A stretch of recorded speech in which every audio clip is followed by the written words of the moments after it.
Hey, Naval, can you hear me?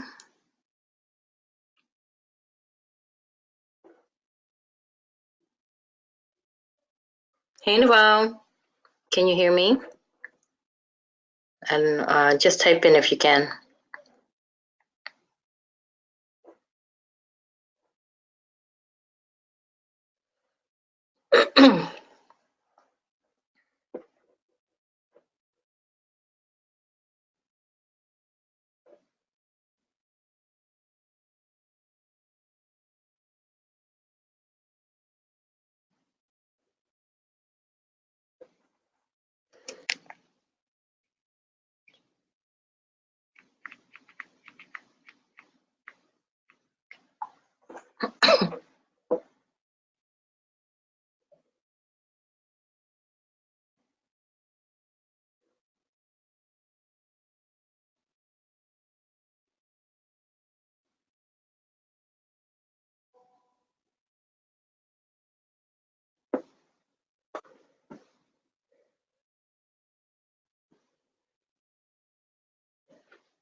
Hey, Naval, can you hear Hello. me? Yeah. Hello, I unmuted Hello. you. I can't even see if other people are here.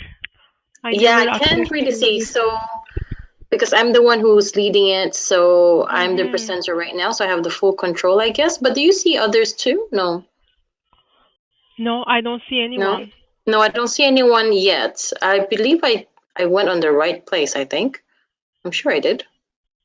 Yeah, of course, Yeah, because it says say like go yeah, it to has the event there. webinar name. It's being recorded right now though. That's fine. Oh, actually, let me. When we upload, yeah. No, Yeah, we you have to need to trim it, I stop and guess. start recording again. So I should stop. Okay. Yeah, you just stop recording. Because Okay. normally when you start broadcasting, it starts recording automatically. Yeah. So you just Okay. need to check that off. So where do I go? Recording.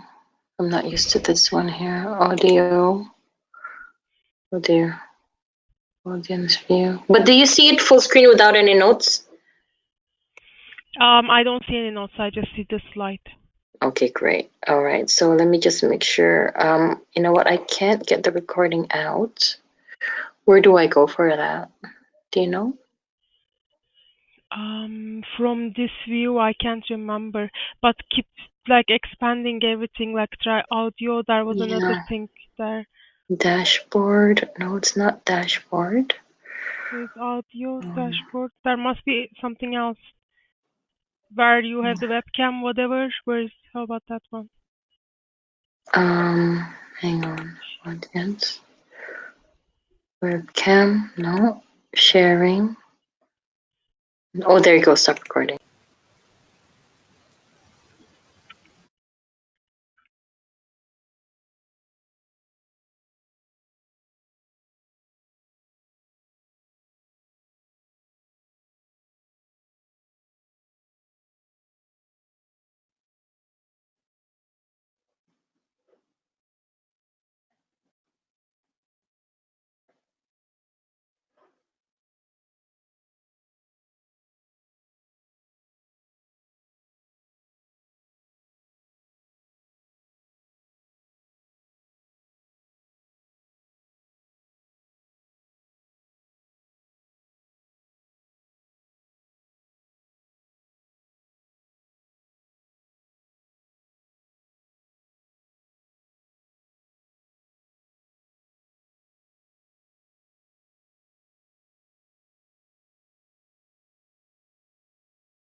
Okay, everybody, welcome to the Gutsy Walk Event Day Experience webinar.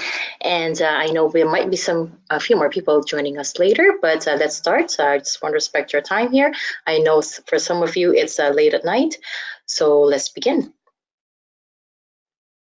All right, and also if in case that you don't hear me, please raise your hand or type in a question here on your screen, and then I will see it. Okay, first of all, I'd like to thank you, a big thank you to you guys.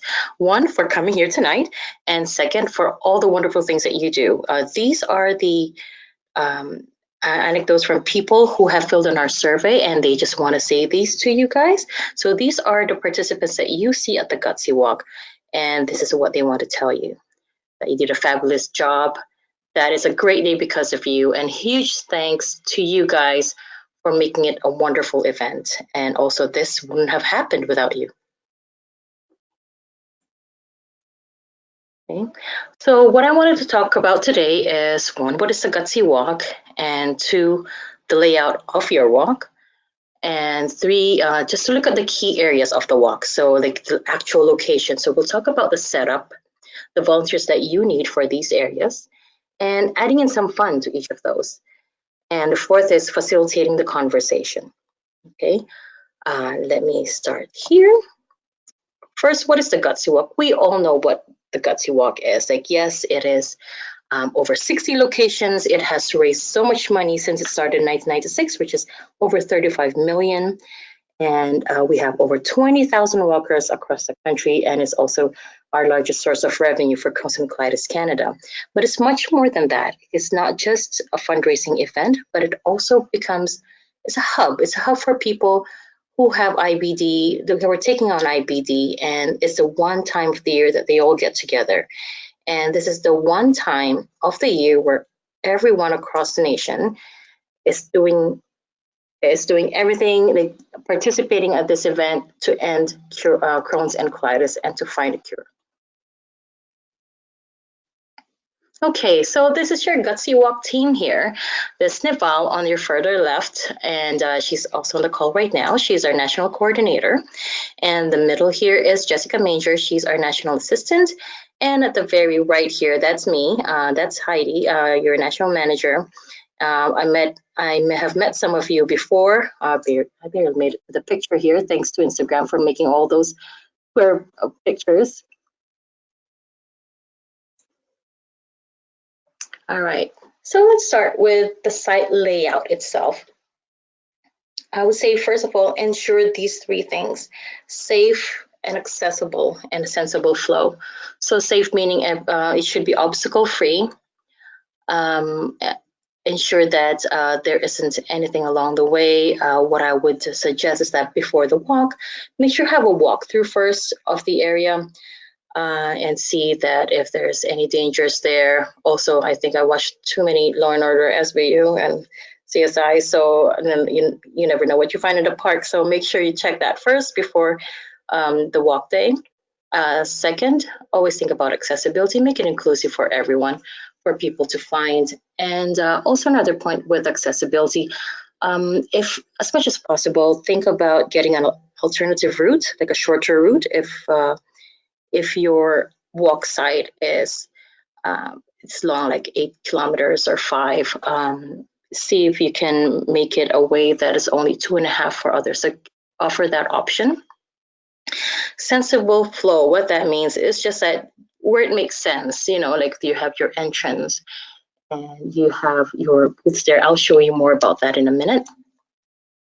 And also with regards to sites, the layout, don't forget washrooms, signage meaning that everything is properly signed so people can find where they want to go. 3 is communication. Ensure everyone can connect with one another during the event. Have cell phones, walkie-talkies, anything where you can connect with the other. And the last one here is sense of community and togetherness. Try to incorporate as much as possible as you can to everything that you do at the event day, because as I said earlier, this has become a hub now for people to get together that once a year. Also planning ahead, double check your permits. There's sometimes we don't see that small print. I will give an example. There are some places where they don't allow balloons. And actually, I would really advocate for that not to be used for a balloon release. It looks really beautiful, but also it's very harmful to wildlife because those disintegrate in the air. And yes, and so when it falls down, like a lot of birds eat it and don't realize like what it is. But yeah, so some parks have banned balloon releases. So make sure you check that, please. Also, map out your site. I'll go more in detail about that in a minute. Third is, yeah, as I said earlier, do a walkthrough the day before so you can avoid any surprises. Monitor the weather. I know like it's around this time in June where we have no control of the weather, but if we are aware of what's going to happen, then at least we can prepare more for it. So just keep monitoring that. And also we will send you emergency procedures or cancellation procedures. And that will go on for later.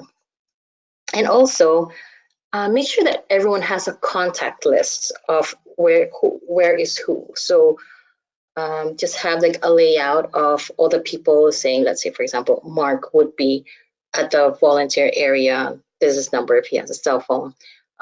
John will be at the info booth, you know, so just make so that everyone knows where everyone is. So in case if something happens or somebody needs to connect to someone, it's an easier flow. So this is the example I was saying where you can map out your site. So I would say if you don't have it mapped out yet, try this method where just print it out and you can move around the tags here as to where you think it makes sense for the location and for the flow of the event, where to put what. So as an example here, you have your entrance at the beginning and you have parking lots there, your sign in. It'll be good to have that in front first, so that way your volunteers are all signed up and we know that they're coming, the registration info booth, and so forth. Okay, so next on the agenda here is the key area. So I will talk more about the setup and the volunteers that you need and adding some fun to it. So I see like most of you have done this before. So what I will do is that I will concentrate more on the fun and but also talk about, of course, the setup and the volunteers that are needed. So I broke it down to 3 areas here. Again, it's make it fun, inclusive, and safe. The other one is the setup, and the third one is volunteers. So as an example for the entrance, so I have some greeters there. It'll be great if you have some mascots, costumes, and make it accessible. At the entrance, have a welcome sign so that people know where to enter, and also some directions. At the entrance, mostly like the washrooms are here, registration table is here. Be a great idea to have that. And also 3 volunteers. Why I say 3 is just it depends as well, like how big the size is of your event. 3 I would say is because it's more comfortable. So and also if one needs to go and pick someone up, then the 2 are free. So let me give an example.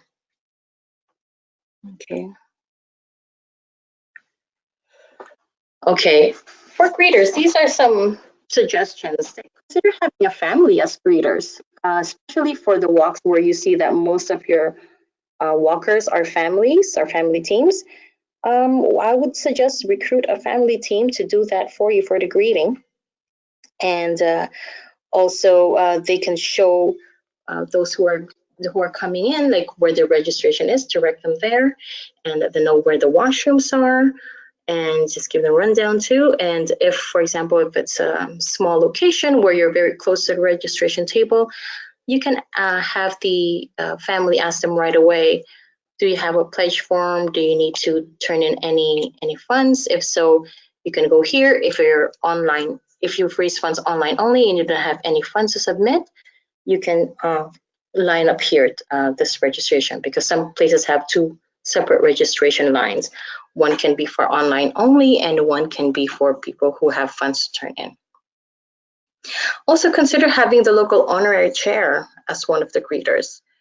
So that person can have like a little ID saying, I'm the local honorary chair. Hello. So it'll also be a great way like for him or her like to connect with the people that are coming in. And it's also like a good local feel too. Also have the greeters keep a list of key contacts for the walk. This is the one I was talking about earlier, where if one needs to go. So if you have your contact list there, have them for media people, sponsors, and guest speakers. So these ones are our guests, right? So make sure that they have a designated person who would be their key contact. So, for example, let's say Melissa, let's say you're the contact person for media. So make sure that whoever is at the greeting or at the welcome area there knows that you are the contact person. So if there's 3 people in there, then one person can either, if they can't contact you, that person can, probably escort the media person to you, or also sponsors. Sponsors, it's a really great idea if you have one dedicated person to be the key contact for a sponsor.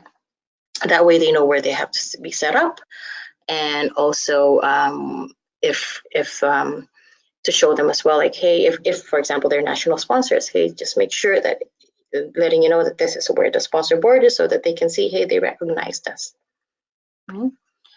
Also for the parking lot, there's some places I know, like not all parks have their parking lots very adjacent to the actual location. So if that's the case, consider having greeters at the parking lot, so that people know like where the actual walk site is.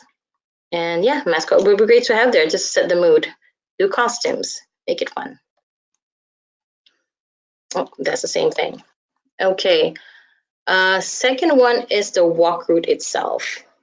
Make sure it's a clear and safe path. Have your first aid ready there. Get some cheerers. Make sure to have some fun. Also consider having portable washrooms along the walk route. So if you have like a long walk route there, make sure it's enough spaces in between where there's available portable washrooms. And also garbage and recycling cans, these bins, make sure that they're along the walk route as well, especially if you're giving some food or water along the route, which I really suggest you should. Also another for volunteers, not just have cheers and water handlers, but it'd be great to have photographers there. And make sure that the photographers capture all the great moments. Teams would be great too to have captured, and yeah, just to keep members of the walk, and have a designated first aid person. What I would say, some ideas and reminders about the walk route. Why not have someone with a megaphone calling out teams?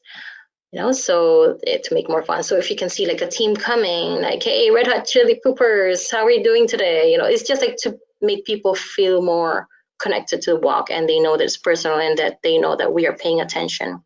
And also if you see anyone wearing a corporate team sticker, like, hey, TD team, thank you very much for joining us today. Or also if we have some people that are already known at the walk, let's say, for example, you have a top team there. Hey, IBD eliminators, they're here, they're back. So just make it as personal as possible. Also, signage along the walk routes. Another idea that came up is why not show before and after photos? So you can ask your participants before they come in, before walk day anyway, ask them, would you like to share your before and after, so that you can share them at the walk. So what you can do is that have a board at the starting point where people can put their before pictures, and at the end of the walk, they can put their after. I know this may be a challenge if you have the same start and end point, so I guess it'll just like facing different directions. Anyway, this is a suggestion, so if it works for you for your walk, I think that'll be great. Another suggestion I just didn't write it here was for people to put in like some personal stories there that you can add. Another one too is I know some walk locations like Toronto, they use the walk route to recognize top pledge earners. So you can use that too to recognize top teams.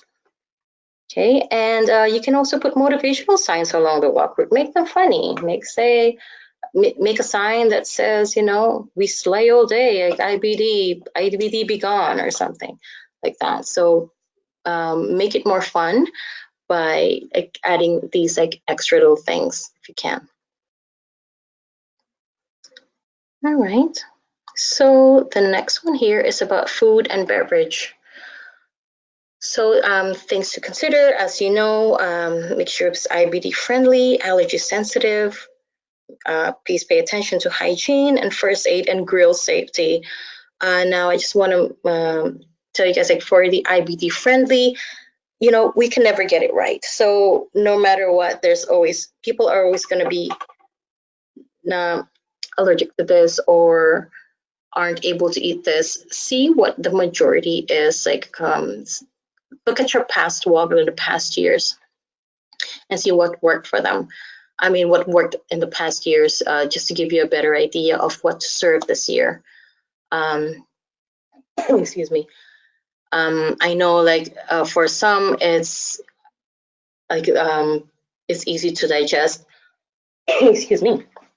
It's easier to digest, like for example, breads and all that. But for some people, it's very unhealthy for them. So it's unfortunate that we aren't able to identify just one thing that works for all. So just make sure that you have some options as much as possible, and also um, to have like any disclaimer there or any signs that says this may contain so and so that may be an allergen, like soy or nuts, of course. Excuse me. Okay. And make it properly signed so people know where the food is. Although I think it's the easiest place to locate is where the food is. Have a tent there if possible, like our example here. Tables and chairs for people to sit on. Napkins and cutleries, all these, like, you know, all that stuff. I'm sure also for volunteers, you would need food handlers. And I really suggest having runners. Runners are the ones who are just like floaters to help out. So if something is needed over here, like to go over there, so you always have this like one person who can help you with that without you leaving your station. Okay, I see that there's a question here. Let me just open that up. Who provides the funds for this extra signage? Chris asked. Okay, so Chris, these are for like ideas for the extra signage if you have it in your budget. If you have some ideas as to if you think like these signage would work for your team, for your location, I would suggest. And if you don't have enough funds for that, I would suggest like to contact your DC and have that conversation, and we'll see what we can do. Okay.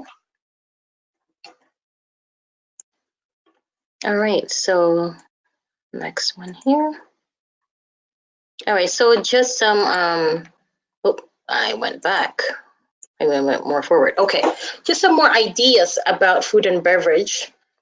Just to make more fun prior to the event, we can announce a bake-off contest, and people can have the bake-off contest right there. People can bring in their baked goods, and they can be judged right at the event. So that's something, just an idea that you guys can do if you like. The other one is a reminder here is check your permits first, because some parks don't allow certain foods, like foods that you eat with the skin. I would say like your best option there, if you're serving fruit, is bananas, oranges, fruits where you need to peel them. Okay, it's just like for safety. Also for volunteers, as I mentioned earlier, apart from those serving food, it would be a great idea to have 1 or 2 floaters available. And for signage, visible sign of ingredients for food that may contain some allergens. Okay. The next one here is, let me just make sure I have my window open here so you guys can see clearly. Okay, for the stage in the program, make it lively, have your decorations there, and choose your MC. Make sure there's a person that like has a strong MC game, meaning that a person who is like very lively and really good with the flow, have a fun program. Also, set your stage where there's a clear visual that people can actually see, even though there's a lot of activities going around. So have it, I would say, either the center or next or a bit far from the kids zone, because that's usually a busy area too. And I would also suggest not put it too close to the registration area, because registration area is the busiest area, which we will talk about more later. Consider having the sponsor board right there at the stage, because that's where people are going to look, and also do an audio check before everything, before the start of the event. And for volunteers, you would need, of course, the MC, photographers, and again, a floater, just in case if there's something that needs to be done, like final sound check, or if, or for example, it's time for a speaker, and that speaker is nowhere, so that person can find that speaker. Okay, and some ideas on the program is consider the warm up to be led by someone with IBD. I know like we usually get like people who represent the gym, and that's fine. If they're personal trainers, that's okay too. But if you can, consider somebody who is also like who is also a participant at the walk.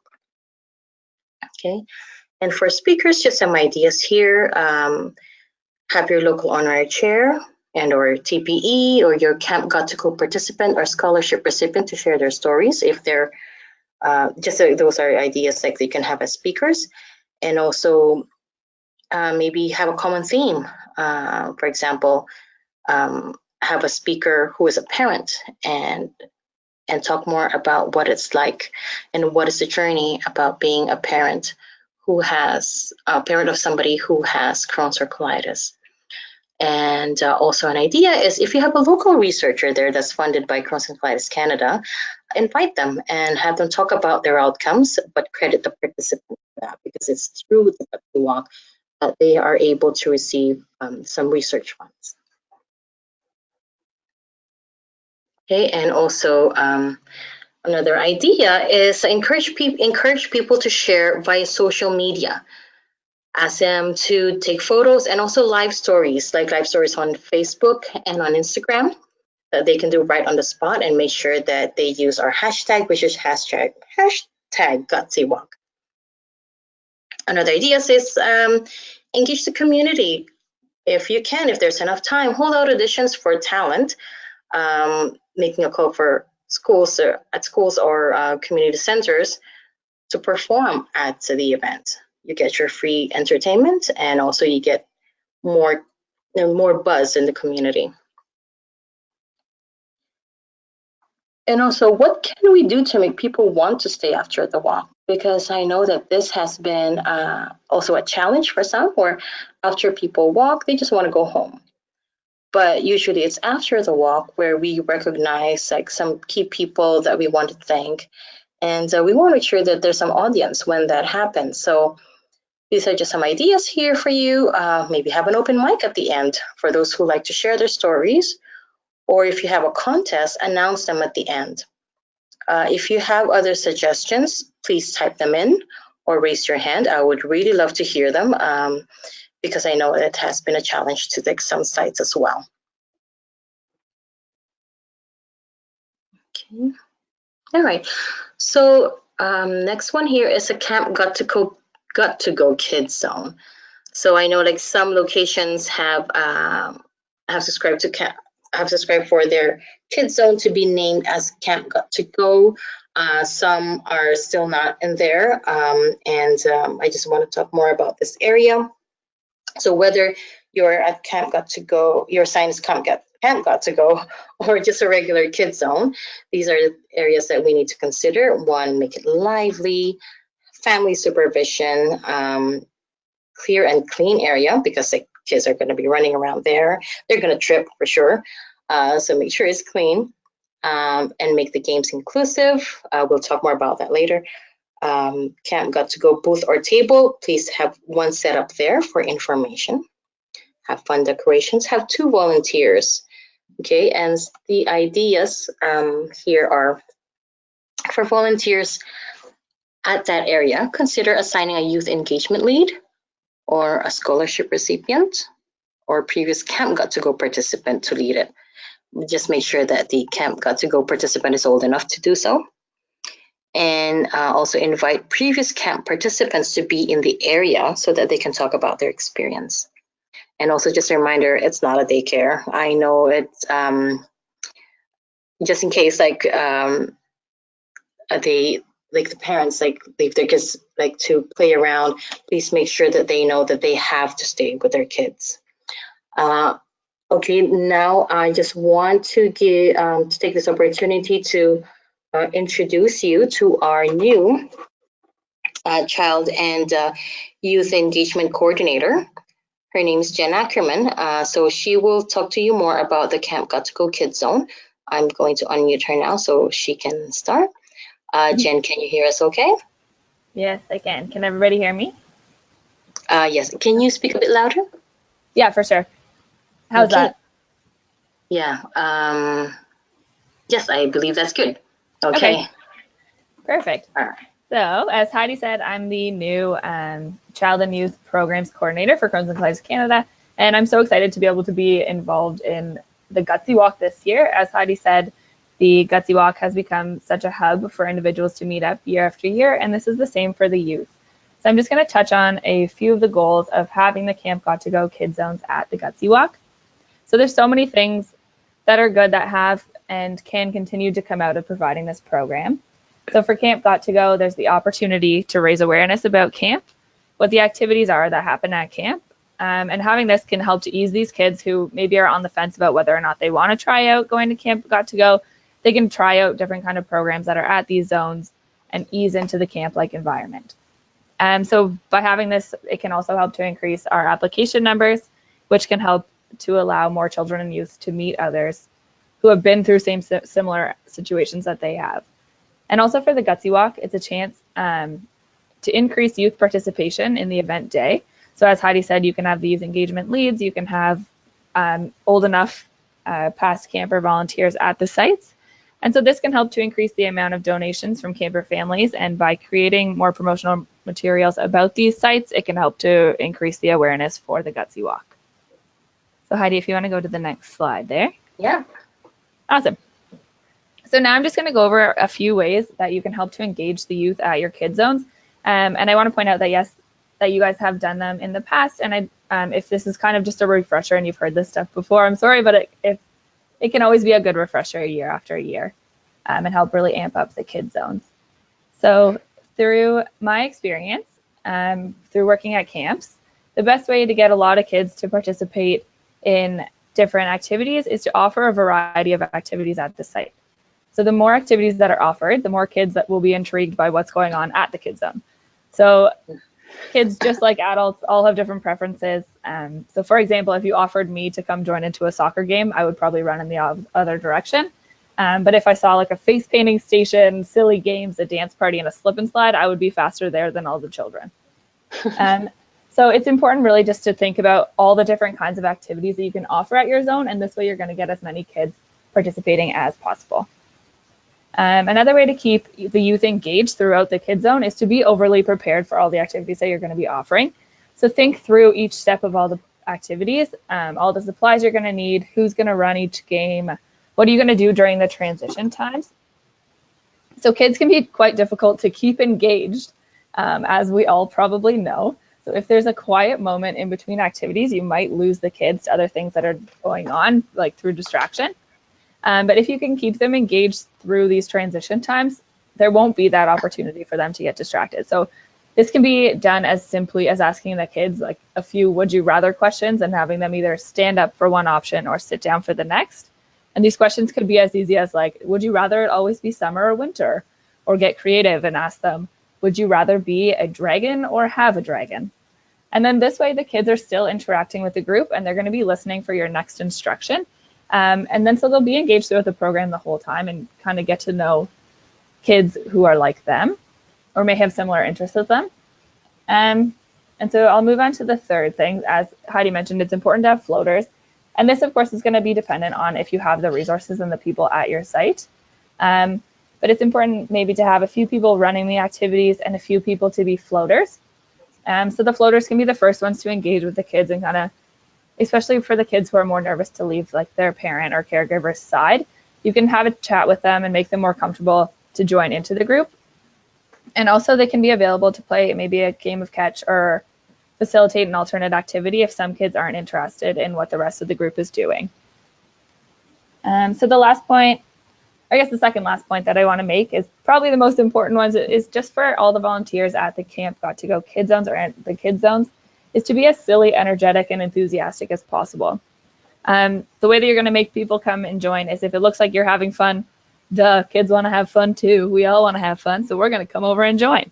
And especially with the teenage, pre-teenage, those kids sometimes may seem like a little too cool to join into the Kid Zone, but if you look like you're having so much fun, and if the volunteers and the staff there are the most embarrassing people in the room, then there's no room for these teenagers to, you know, think that they look embarrassed. So if you're silly and having fun, then they'll join in and be silly and have fun too. Yeah. And then the last point here, I didn't put it on the slide, Okay. but I added in afterwards. It's just figuring out, if thinking through the activities that you're doing and thinking through maybe ways that you could possibly adapt them if in case people need adaptations to the program.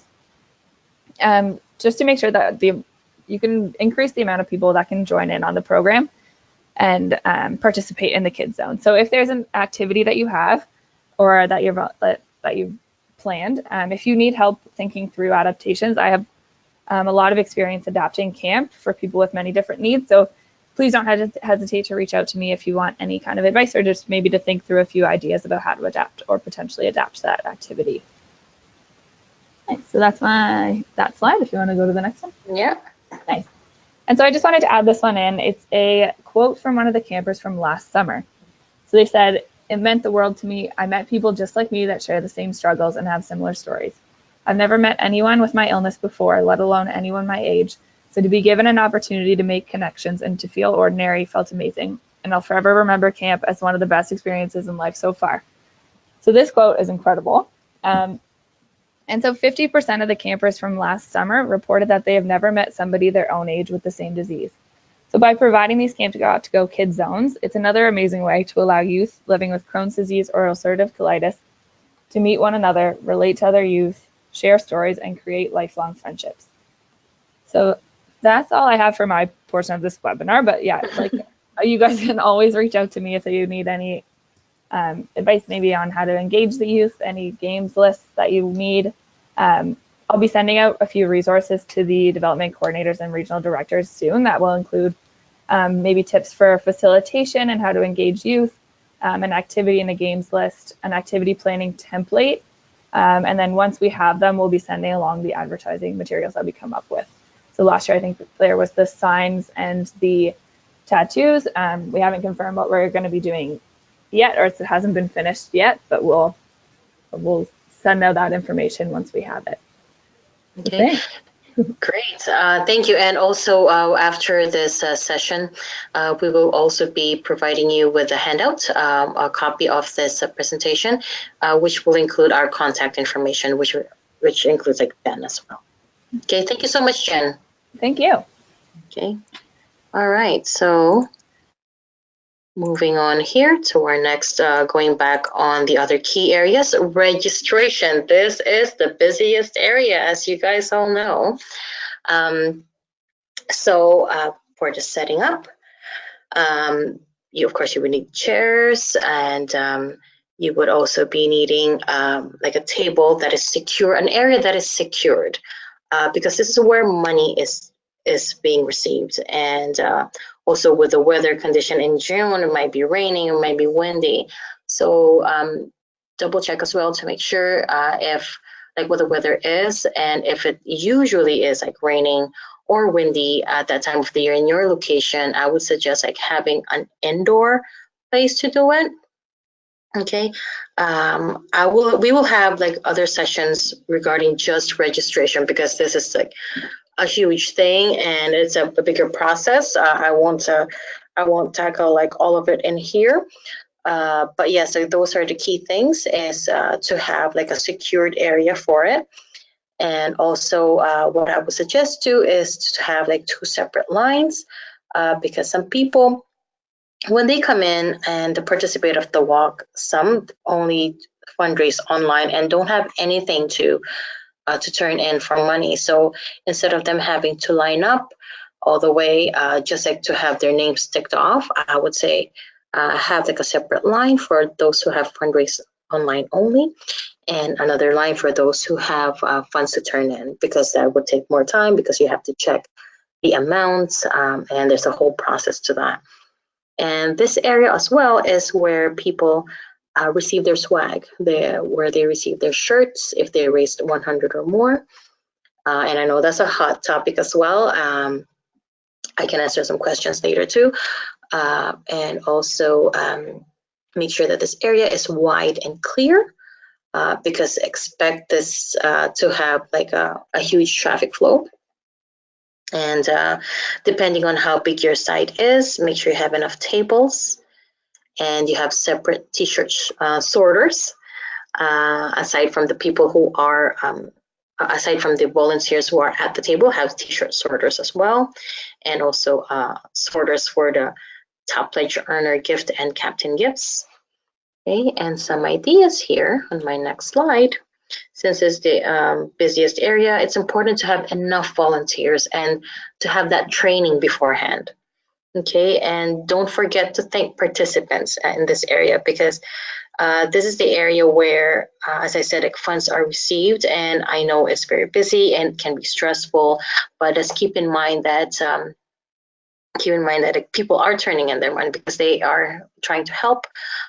So let's put our best face forward and like make sure that we appreciate the participants, because it's also a mood setter as well. Another thing is plan ahead. Plan aside from the materials that you need. On top of that, plan any handouts that you want to include. Also print extra pledge forms. We have ones online that you can download, or we can email them to you. It's just like a 1-pager with where people put in their donor's name and also the amount for tax receipts. Okay, even though that you might have the original pledge forms handy, it would be a good idea to have like just like extra pledge forms on the side. And as I mentioned earlier, 2 separate lines would be ideal. Okay, and I see there might be a question here. Let me just pause for a bit. Oh, there's a question from Maria. Is there a Gutsy Walk mascot or clown? Hopefully some locations do. In Peel, I know like Rashid, like I used to wear this like Gutsy Walk costume.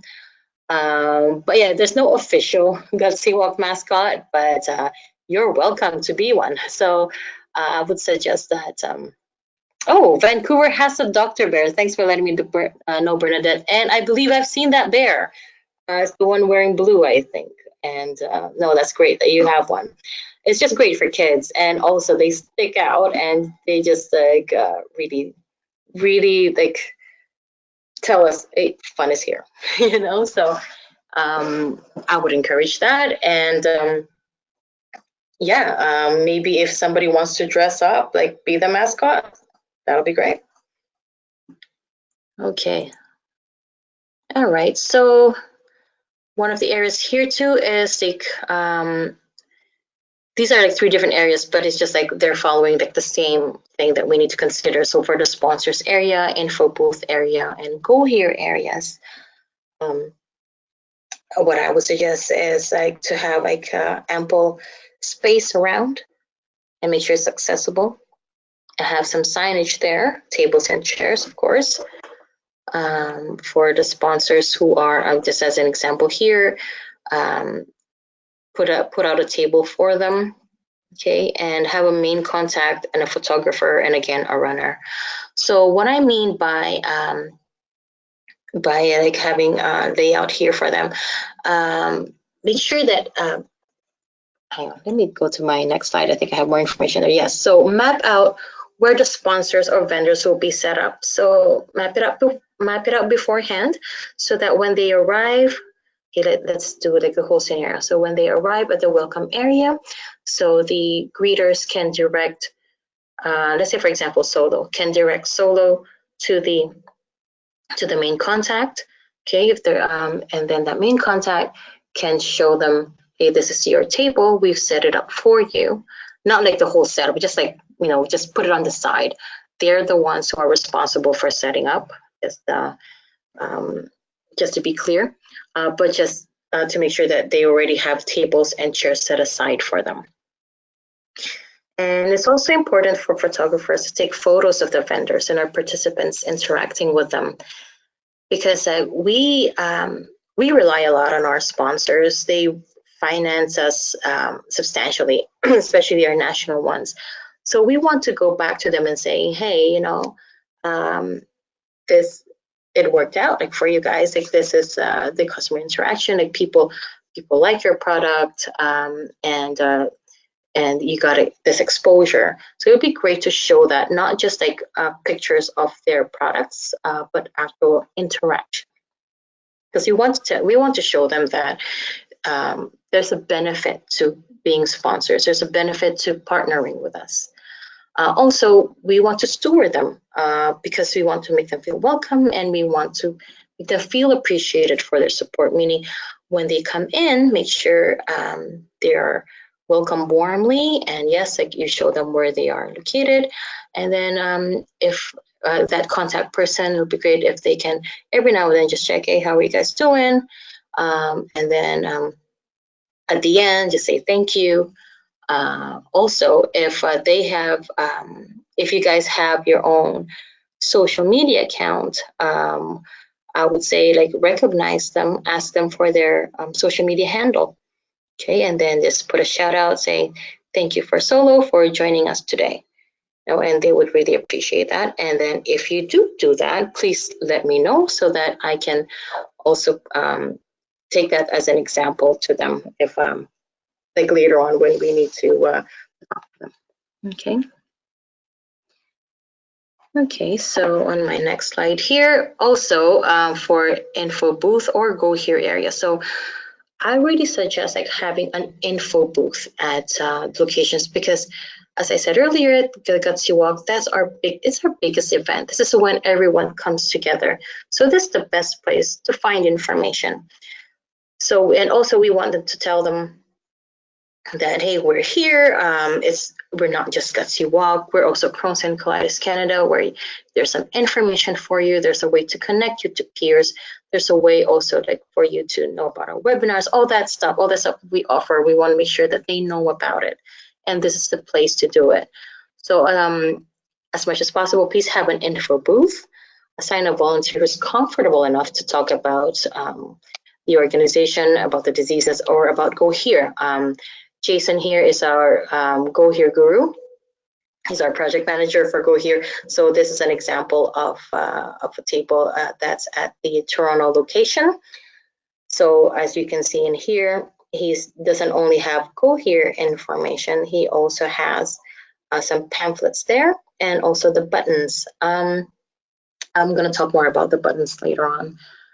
Also, it'd be also a good idea, like why not have your calendar for events at your chapter available there? So that way people know that when your next meeting is, or if you have a fundraiser that's happening, you already have it set and they will come. Okay, and also another suggestion is have a tag sign-up sheet available. Those who wanted to be added in the newsletter, or also some sign-up sheets to order an order form for clinicians if they want some literature. Okay. And this is the area to distribute the Talk to Me About Guts buttons and their purpose. So last year, we already started doing this, where we send you some Talk to Me About Guts buttons, and I just want to refresher as to what these are for. As I said earlier, that this place has become a hub for people to come together, and everybody says that the best thing about it is the feeling that they're not alone, and it has become a community. But also, we have to start facilitating the conversation. Like, how are they going to talk to each other? And sometimes it can be intimidating, especially for people who are new. So these buttons are meant for people to wear if they're willing to, to mingle, to talk about. That's why talk to me about guts. If they're willing to talk about their experience as either as a patient or as a parent of a person with Crohn's or colitis, or as a caregiver, as a GI, whatever, right? So this will kind of like signify, yes, I'll be happy to talk to you. I'll be happy to share my experience. I'll be happy to tell you why I'm here. So these are what they're for. What we will do this year on a national level is to make sure this is communicated before the walk, like to see them, to look for them at the walk location, and say that they are available for you if you want to join in the conversation. And what I would ask over your end is that when you do local communications, please let them know where they can find them, like exactly where. I would suggest please not on the registration area, because that's very busy enough, and I'm pretty sure that you don't want anything extra for that area. Okay, so this would be the great place if you have an info booth or a go here booth. Okay, and Jason, who's our project manager shown here, he is also going to talk more to development coordinators as to which locations would have more go here support. Last year, there were some sites where he was able to add on the app itself, on the Go Here app itself, like where the washrooms are at the walk, which is, I think, is great. So that way people know, like, if it's getting closer while they're at the walk, so they can anticipate that. Okay, and it's great too. Like when we had this initiative done last year, there were more downloads of the app. So it really worked out well for Go Here too, and I hope that you find it very useful at the walk. Okay, so this example of the sponsor area. All right, so I'm just on a portion here about the Gutsy Walk being a hub. So just to add on to that is, how can we facilitate the conversation? So again, I already talked about the gut spins. And because of that, I went to a further slide. Okay. Also, another suggestion is assign a go-to group for those who are new to the walk. So when you do some local communications there, assign, like say, hey, let's say, let me give an example name. Let's say the group is named IBD Eliminators, just as an example. So assign IBD eliminators to be like the welcoming group. And then on your local communication, say, hi, if you're new to the walk, we have a group named IBD Eliminators. Come see them. They'll be here. Like, give them a specific area. So that way it's not very intimidating for them to approach somebody. Okay. Also, if you have a local researcher, have that person available for information or questions. Identify that person at the walk. Maybe have him or her wear a specific outfit, or wear something like a special hat. So that way people can interact more with that researcher, and that person can really show us like where the money is going. Another way to facilitate the conversation is have some icebreaker activities, like getting to know you kind of games. Like, for example, like say, hey, who are all the moms here? Who are all the grandparents here? Like have something where you can incorporate that like sense of getting to know other people.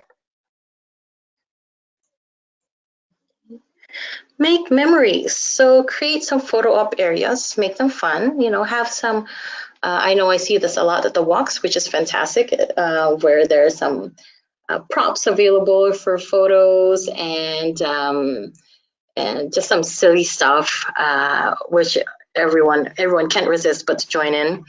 And also use that selfie culture to your advantage. Like encourage people to share via social media and incorporate it in a scavenger hunt.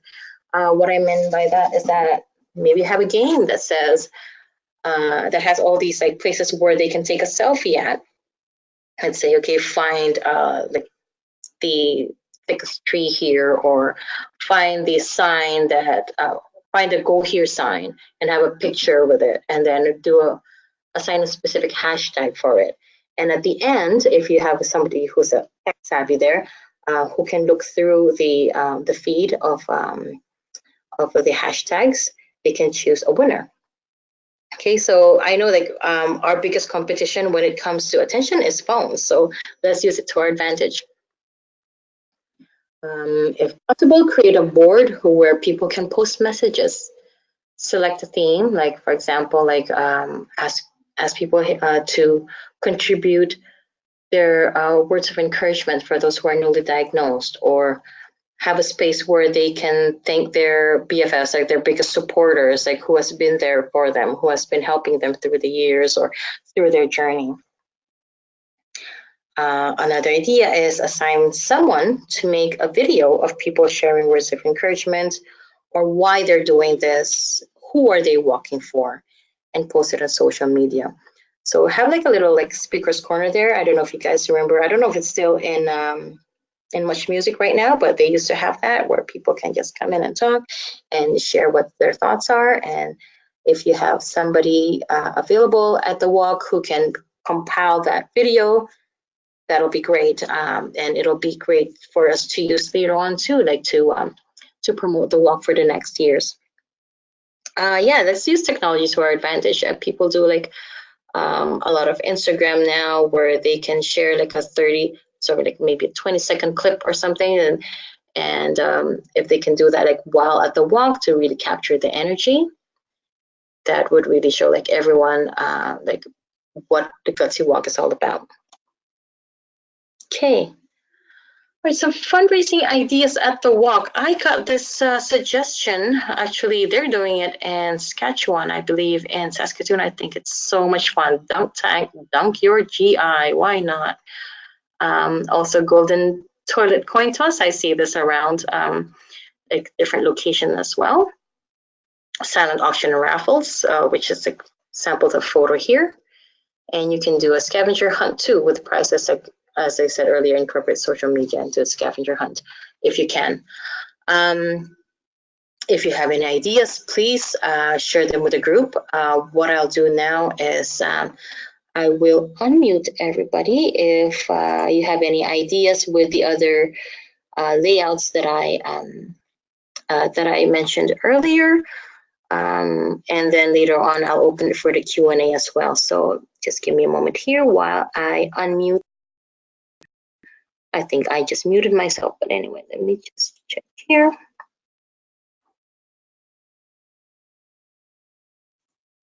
Okay.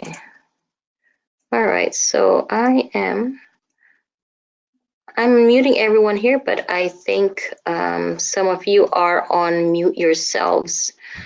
So, okay, so if you don't mind, I'll call out some names so that way you can share. But if you'd rather not, I'm okay with that as well. So maybe I can ask Bernadette. Bernadette, do you have any suggestions with regards to fundraising ideas or like incorporating more fun at the different key areas? Like what do you guys do at your location? We definitely have the. Oh, we can't hear you, sorry. We have the golden toilet and silent auction. Yeah, awesome. Yeah, but that's it so far. So this is really good. Oh, great. Do you have a GI in mind that you can use for your dunk tank? I'm gonna have to double check. We did have a dunk tank a few years ago, but we haven't had it since, and it might be a permitting issue at our park. I see. Speaking of permit issues, I just want to reiterate, I know it's been brought up before, bouncy castles. We are not allowed to have bouncy castles. It's not in our insurance policy. So just letting everyone know. Okay, so I'll put you back on mute, Bernadette, and let me unmute somebody else here. Thank you for sharing that. What about you, Chris? Do you have any suggestions? Let me unmute you. Oh, actually, I think you're on self-mute, so I'm not able to mute you. So if you have any suggestions, please let us know as well. Maria and let's see, Cindy here. Do you guys have any activities that you've seen in other walks as well that you worked in before? Yes. Yeah. Everyone, it's Maria speaking. Can Yeah. you hear me? Yeah, I can hear you. When I've done activities in parks, we had a run and families and whatever, and we were allowed to have fun activities, but we were not allowed to fundraise during the walk at the park. I see. So that was not something that we could do. What we did do, gave out prizes. By example, we had kids play musical chairs, Oh, yeah. and that was fun that we would play the music, that kids would like, and then when it would stop, they would win prizes, but we were not allowed to fundraise. So I don't know. I don't know.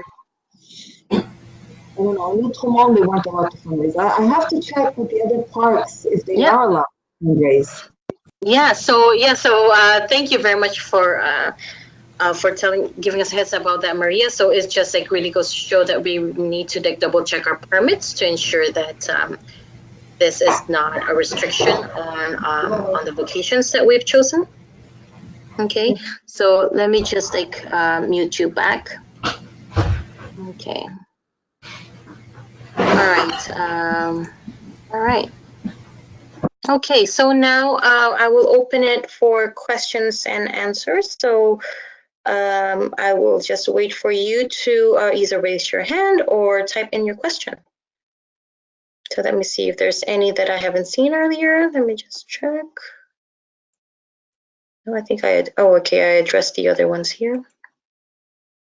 Also, the reason also why I put this in at the end, the fundraising ideas, not only is it because like we want to generate more funds, but also we've seen like year after year, this part here about fundraising at the walk has increased. So it's like we're getting more and more money through fundraising right at the walk. So thank you to you guys. Another thing that I've seen is, or actually another one I would suggest, it depends on your area, okay? If this is an accepted culture, is to sell past T-shirts. So I know it's a sensitive topic to some people. So if you see that like with your participants, I wouldn't suggest doing it so. But if you believe that they're open to like buying past Gutsy Walk shirts or merchandise, and by past I mean like not last year's merchandise, but like in the past, at least the past 2 years. So if you have extra shirts there that you want to sell, let's say like $10, just so that one, to get rid of your stock, or if you have like overages there, and to generate more funds.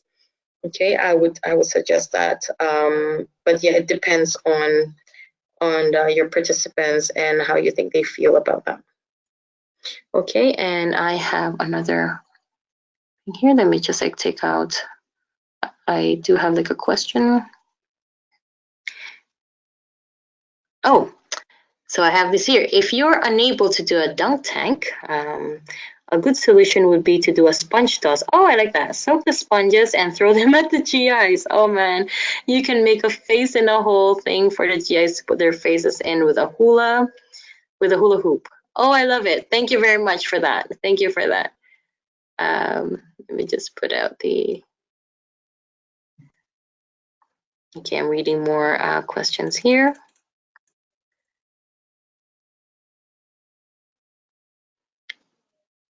My apologies, my screen is not expanding the questions, so it's hard for me to see them.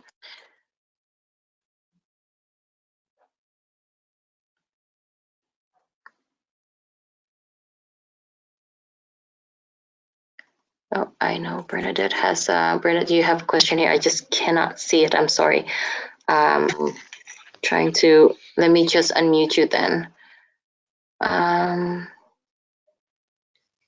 So my question just is, we don't release balloons, but we tend to have balloon pillars to mark the start spot.